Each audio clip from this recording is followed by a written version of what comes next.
We're here to talk about assessments, so you might be wondering why I've got a picture of a tree on my first slide. There's two reasons, really. First of all, this is quite a tranquil photo, and I thought if I got stage fright, I'd be able to look at it, go to my calm place, take a few deep breaths, and then I could look composed and unruffled. I'm not sure it's working out for me right now, actually, to be honest, because I am shaking like a leaf. Anyway. Secondly, the image reflects growth, and that's the main theme of what I want to talk to you about today.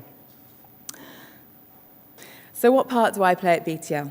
The Service Design Department and the Development Department are focused on ensuring that Surpass is a high-quality, cutting-edge product that meets the needs of our customers. What matters to me is the customer and the candidate experience. My remit is to ensure that all of the users, the awarding organisation, and all the candidates sitting the test have an excellent experience each and every time they use the system. I manage a mixture of external and internal teams within BTL, but regardless of their function, whichever team they work in, their focus is to achieve this goal. So I'm going to spend the next 10 minutes or so talking about what BTL have been up to in the last year. In particular, I'm going to focus on our growth and the associated metrics, and then I'm going to tell you all how we've been managing some of the challenges of growth so that we can continue to provide you with high levels of service and an excellent product. We've had a very busy, exciting and successful year since the last conference. The BTL know we're growing and evolving, and everyone is embracing that progression. There's a real buzz in the office at the moment. It's a great atmosphere to work in. So I just want to share with you now what some of the areas of growth are so that you can understand what that buzz is all about. So as we grow, we need more staff to meet the needs of our increasing portfolio of customers. We now have 98 staff in total that that are employed by BTL, but in truth, our extended team is much bigger than this because we work with a number of contractors, mostly from Arcadia in Russia. So this takes us up to 139 staff in total. This figure has increased quite significantly in the last year, and in terms of staff employed directly by BTL, we've increased by 23% just since the last conference. We continually assess the teams, making sure that we carefully balance the customer needs with the appropriate resource levels. Another area of growth is our test centre network, and we're in the process of sourcing and recruiting and auditing more centres and new locations to be able to provide the locations that they need. The number of tests that we're delivering through the network is increasing year on year. We're bringing more suppliers on board in order to increase our network and meet the location needs. And our relationship with our customers is an important one. We need to make sure that they meet the high standards that we have for the test delivery. And so, because our reputation is at stake, so we need to make sure that they're able to support that. And so we vet them very carefully.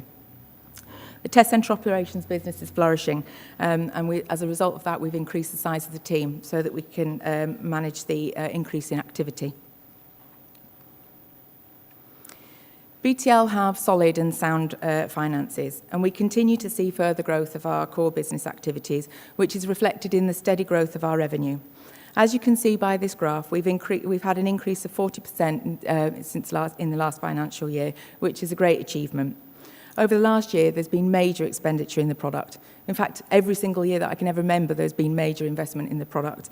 But the fact that our revenues are steadily increasing does mean that we can support the resources required to deliver the high quality services, and it also means that we can continue to invest heavily in Surpass, which benefits everybody. The number of tests delivered through Surpass increases year on year. I was hoping to be able to tell you that we'd reached the milestone of 15 million tests delivered through Surpass. Unfortunately, that's not going to happen until next month, based on our projections. I was a bit disappointed about this because it seemed like an ideal opportunity to talk about it. And I did actually think for a fleeting moment whether I should just stretch the truth a tiny bit. But BTL are all about openness and honesty, and so I thought that would be completely unethical, so I didn't do that. So instead, I'm absolutely delighted to announce the fact that as at the end of September, we've delivered 14,750,402 tests. It's not quite the champagne moment I was looking for, but maybe it's a bottle of Prosecco, any opportunity, it's fine. So it's still a pretty impressive figure, I think you'll all agree, and 3 million of those tests have been delivered in the last year. This is a reflection on the fact that you've all succeeded in your online testing delivery programs, and you've identified opportunities to use Surpass within your business. This is a nice looking slide, isn't it? Unfortunately, I can't take any credit for this because the graphic design guys did it for me. But what it does show is that we've got a great spread across the world and that Surpass is being used to deliver tests globally. We've now delivered to 111 countries and we're expecting that over the course of the next year that number will be increasing, particularly in the US as Prometric start to migrate their customers.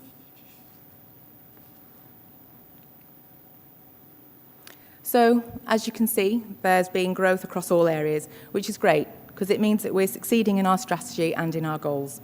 However, with growth comes various challenges, which we all have to deal with and learn from. The BTL board are mindful of the need to ensure that the growth doesn't occur at the expense of quality, and we make sure that we monitor key performance indicators to ensure that the growth is steady and controlled, and that we're not taking any unnecessary risks. One of these challenges is the recruitment and retention of good staff. There are loads of companies around the Leeds area who are all looking for good staff. So we're up against them and we have to pull together a compelling and all-round offer to make sure that we can recruit excellent staff. We've also had to learn how to recruit staff from overseas and all the bureaucracy that goes along with that. And we've had to discover how to best manage various teams of developers and testers in different countries and different time zones. And more importantly, we've had to learn a lot about how to scale development and how to better work together across all teams. And Andy's going to talk about that a little bit more later. The growth of business and staff numbers means an additional office space is required because we're beginning to reach capacity now.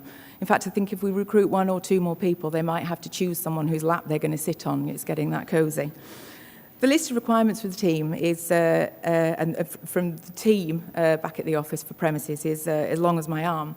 They're after all sorts of things: gym, shower, canteen, air conditioning, a multi-storey car park. Why would they need that? Xboxes, bigger games rooms, bigger lunch rooms, etc. The list goes on. My requirements are a bit tamer. I'm actually after a little bit more space per employee. I want some more meeting rooms, and I just want to make sure that we can create some collaborative spaces for people to work together. We're in the final stages of a long-term solution, and which we're hoping to be able to announce soon. It's definitely going to fulfil my brief and the board's brief, but I don't think it's going to tick all the boxes of the staff requirements, but hey-ho. Okay, so nearly forgot that bit, sorry. So we've had to put in place new structures and processes and automation to support our strategy of delivering more frequent releases. You'll hear a little bit more about this shortly. We've also now got a dedicated release team with a release and deployment manager who focuses on ensuring that deployments, both the Release 11 and Release 12, are planned, tested and deployed without issue. The recent deployments we have done shows that this structure is working really well. As I mentioned at the beginning of this presentation, my remit is to ensure that Surpass users have an excellent experience every time they use the system. They can only do that if the system is actually available to them. I'm delighted to be able to say that our system availability has been outstanding. In the last year, not a single candidate was disadvantaged by any system downtime. All customers had an availability of at least 99.998%, and 86% of our customers had 100% availability. This is a great achievement, and in order to deliver you all the service that you can rely on, we need to be achieving these levels of performance, and we consistently do.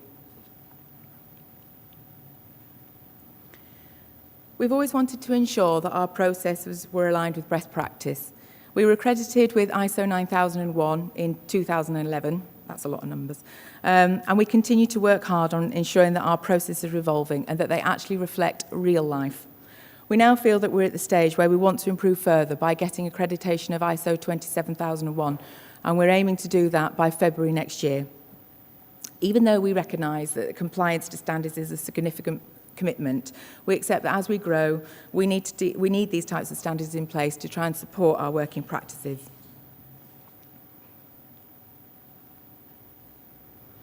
All these challenges are ongoing to a certain extent, and there's still work to be done. And we want to continue working with you all and talking to you to ensure that we carry on meeting your needs. We're always happy to listen and to get feedback as well. So if there's anything you ever wish to raise to us or any suggestions you want to make, then you shouldn't hesitate to let us know your thoughts. As you can see, it's been a great year for BTL, and we've had to deal with some interesting challenges that we've fully embraced and addressed. I hope I've been able to share a little of the enthusiasm that we're all feeling right now at BTL. The future is looking positive and bright for BTL and for the Surpass community, and we can't wait to get cracking with the exciting times ahead. Thank you.